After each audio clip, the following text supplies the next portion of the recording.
अस्सलाम वालेकुम।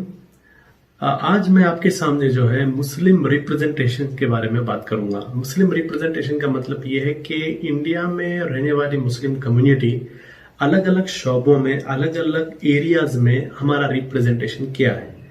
जैसे आप लोग जानते हैं कि जो सेंसस 2011 में हुआ था, उस सेंसस के मुताबिक मुसलमानों की तादाद इंडिया में परसेंटेज वाइज 14.2% है।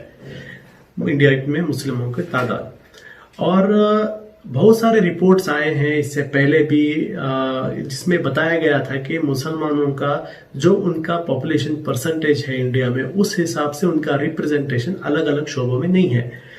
जो सबसे ज्यादा डिस्कशन में आया था एक रिपोर्ट, वो सचर रिपोर्ट था, जस्टिस राजेंद्र सचर रिपोर्ट, जिस रिपोर्ट को 2006 में रिलीज किया गया था। मनमोहन सिंह जब प्राइम मिनिस्टर थे, उनके अंडर एक हाई लेवल का कमेटी बैठाया गया था, और उस कमेटी का फाइंडिंग ये था कि इंडिया के जो मुसलमान हैं वो हर शोबों में जो है अपने रिप्रेजेंटेशन से पीछे हैं। अब सचर रिपोर्ट आया था 2006 में, और अब ऑलमोस्ट एक 14 साल गुजर चुके हैं। उसके बाद बीच में जो है यूपीए की जो आखिरी साल था, उस वक्त और एक रिपोर्ट भी बनाया गया था, कुंडू रिपोर्ट जिसको कहते हैं। उस रिपोर्ट का मकसद यह था कि सचर रिपोर्ट के बाद हालात क्या हुए हैं वो बताने के लिए, लेकिन वो रिपोर्ट कभी पब्लिश नहीं किया गया। लेकिन उस रिपोर्ट में भी बात ये क्लियर है कि सचर रिपोर्ट के बाद ऑलमोस्ट एक 8 साल के बाद भी जो है कुछ भी हालात नहीं बदले। जो सचर रिपोर्ट में जो रिप्रेजेंटेशन था वही रिप्रेजेंटेशन उसके बाद भी है। अभी आपके सामने मैं कुछ नए चीज रखूंगा जिससे आपको पता चलेगा कि रिप्रेजेंटेशन की हालत क्या है। हम शुरू करते हैं इंडिया के टॉप इंस्टीट्यूट से। जो मैनेजमेंट के जो टॉप इंस्टीट्यूट होते हैं, जिसको इंडियन इंस्टीट्यूट ऑफ मैनेजमेंट कहते हैं, IIM Ahmedabad, IIM Bangalore, IIM Calcutta, इनमें अगर आप देखेंगे, इनमें जो टॉप बोर्ड ऑफ गवर्नर्स हैं, टॉप बोर्ड ऑफ गवर्नर्स में कई जगह 15 है, कई जगह 14 है। ये टॉप बोर्ड ऑफ गवर्नर्स में मुसलमानों का रिप्रेजेंटेशन 0 है, एक भी नहीं। IIT Bombay, IIT Delhi, IIT Madras में भी अगर आप देखेंगे, इनके भी टॉप बोर्ड ऑफ डायरेक्टर्स में और बोर्ड ऑफ गवर्नर्स में अगर आप देखेंगे, मुसलमानों की तादाद 0 है। अगर आप उसके बाद दूसरे काउंसिल्स देखेंगे, जैसे चार्टर्ड अकाउंटेंट्स का जो आईसीएआई काउंसिल होता है, उसमें अगर आप देखेंगे 40 रिप्रेजेंटेटिव होते हैं उस काउंसिल में, 40 में मुसलमानों का परसेंटेज है 0। जेएनयू अगर आप देखेंगे, जेएनयू का जो एग्जीक्यूटिव बॉडी है उसमें 23 लोग हैं, 23 में मुसलमानों की तादाद सिर्फ 2 है। उसी तरीके से आईआईएससी बैंगलोर अगर आप देखेंगे, Indian institute of science Bangalore, उसमें भी टॉप काउंसिल में 19 लोग हैं, 19 में मुस्लिम 0 है। अगर आप एम्स, जो दिल्ली का सबसे बड़ा एक गवर्नमेंट रन मेडिकल इंस्टीट्यूट है, उसमें अगर आप देखेंगे, उसके गवर्निंग काउंसिल में 13 लोग हैं, 13 में मुसलमान 0 है।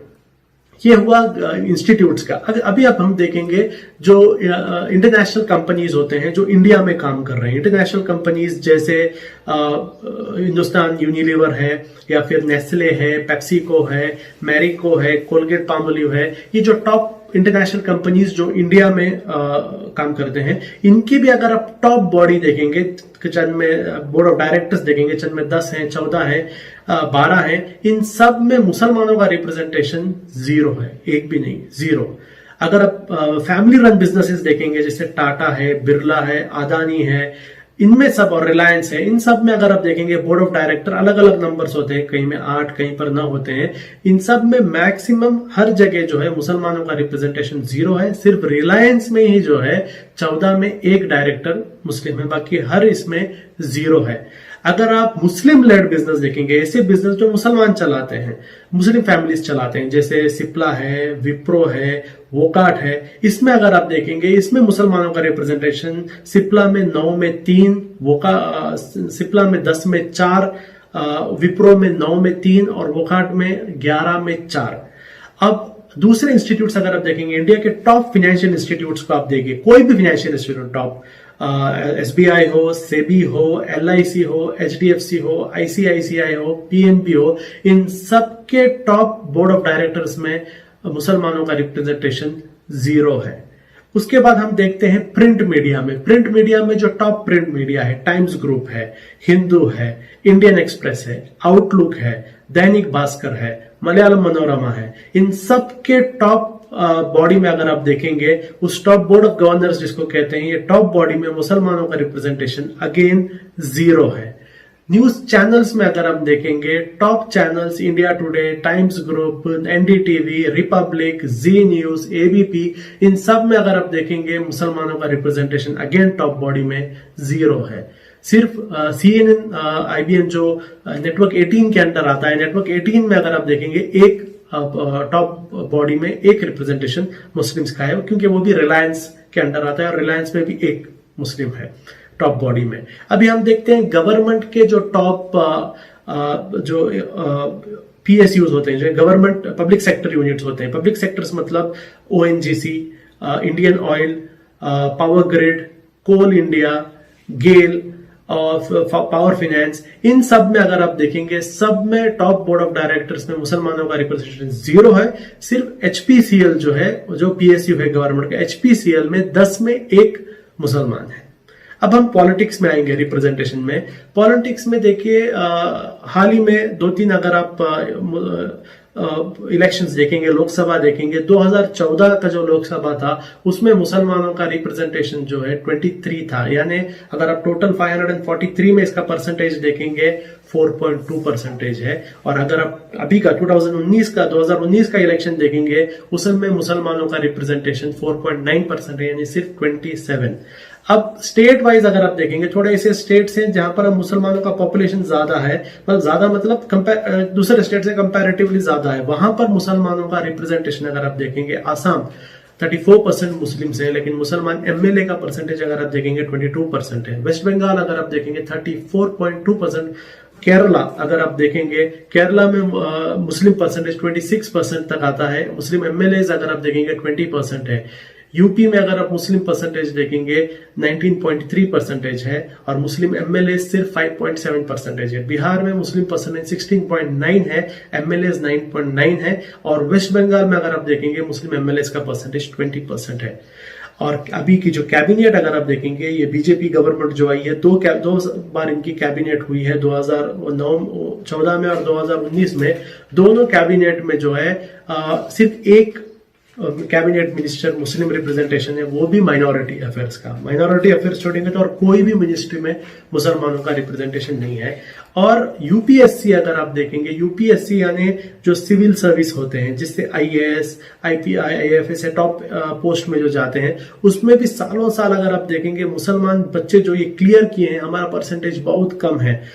इसमें आप 2010 से देखेंगे, 2010 में 2.4% टोटल में मुसलमानों ने कंप्लीट किया था और 2018 में अगर आप देखेंगे 3.7% है टोटल कंप्लीशन मुसलमानों का। और पुलिस में भी अगर आप देखेंगे, पूरे इंडिया में पुलिस का जो सबसे टॉप पोस्ट होता है, एक स्टेट में सबसे टॉप पोस्ट होता है, उसमें भी पूरे इंडिया में अगर हम देखेंगे 0 है। और IAS में टॉप IAS पोस्ट जो होता है उसको चीफ सेक्रेटरी कहते हैं, यानी एक स्टेट गवर्नमेंट के अंडर एक चीफ सेक्रेटरी होता है। पूरे इंडिया के अंदर जो 37 चीफ सेक्रेटरीज में देखेंगे, उसमें भी मुसलमानों की तादाद 0 है। और सुप्रीम कोर्ट अगर हम देखेंगे, सुप्रीम कोर्ट यानी एक डेमोक्रेसी का सबसे बड़ा पिलर है। सुप्रीम कोर्ट के अंदर भी अगर आप देखेंगे, जो टोटल वहां पर चीफ जस्टिस हैं अभी 33 हैं और पिछले 4 साल से अलग अलग नंबर से, लेकिन ये 33 में जो है सिर्फ एक सुप्रीम कोर्ट जज मुस्लिम है। और सेम शख्स सी अब्दुल नजीर, सेम शख्स जो है पिछले 4 साल से वो वही है, यानी सिर्फ एक ही रिप्रेजेंटेशन है सुप्रीम कोर्ट जजेस में मुसलमानों का। सिमिलर चीज अगर आप देखेंगे इंडिया के अलग अलग कोर्ट्स में अगर आप देखेंगे, हाई कोर्ट्स में भी आपको रिप्रेजेंटेशन बहुत कम नजर आएगा। कहने का मतलब यह है कि देखिए, इंडिया में रहने वाली एक मुस्लिम कम्युनिटी 14.2% जिसका है, पूरे वर्ल्ड में अगर आप देखेंगे सेकंड नंबर में मुस्लिम पॉपुलेशन आती है, लेकिन इसका रिप्रेजेंटेशन इतना कम है।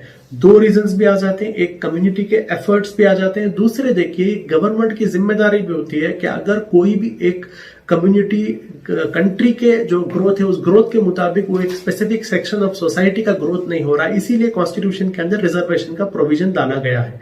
मुसलमानों के सिलसिले में अगर आप देखेंगे, आज तक जितने भी गवर्नमेंट्स हैं उन्होंने मुसलमानों के सिलसिले में जो है स्कीम लाए, पॉलिसी नहीं लाए। स्कीम और पॉलिसी में फर्क होता है। रिजर्वेशन एक पॉलिसी होता है, बाकी ये जो अलग अलग चीजें आती हैं, स्कॉलरशिप, ये पूरे स्कीम होते हैं। तो ये सारे हालात अगर आप देखेंगे तो एक बात क्लियर है कि इंडिया में गवर्नमेंट को मुसलमानों के लिए एक पॉलिसी लेना जरूरी है, और वो पॉलिसी रिजर्वेशन का पॉलिसी है। जस्टिस रंगनाथन मिश्रा कमीशन में भी इस रिजर्वेशन, मुसलमानों को रिजर्वेशन मिलना जरूरी है कहा गया था, क्योंकि कंट्री के ग्रोथ के मुताबिक मुस्लिम कम्युनिटी का ग्रोथ भी सेम होना चाहिए। एक कंट्री तभी डेवलप कंट्री होता है जब उस कंट्री के अंदर रहने वाले अलग अलग सेक्शंस ऑफ सोसाइटी भी सेम ग्रोथ होते हैं। अगर एक कम्युनिटी बहुत ज्यादा ग्रोथ हो रहा है और एक कम्युनिटी बहुत बैकवर्ड है तो कंट्री डेवलप नहीं हो रहा है। हमारे जिस्म के बॉडी के जैसा ही है कि जिस्म के सारे बॉडीज ग्रो हो रहे हैं, अगर एक हाथ ग्रो नहीं हो रहा है तो बॉडी अपाहिज है। तो उसी तरीके से गवर्नमेंट की जिम्मेदारी होती है कि स्पेशल फोकस लें और ना स्कीम लाएं बल्कि एक पॉलिसी लाएं जिससे मुस्लिम रिप्रेजेंटेशन को एड्रेस किया जाए। उम्मीद करता हूं ये चंद डेटा आपके सामने प्रेजेंट किया, इसमें आपको चंद मालूमात मिली होगी। आगे इन्हीं टॉपिक्स में चंद और डिस्कशंस भी आपके सामने हम लेके आएंगे। तब तक के लिए शुक्रिया।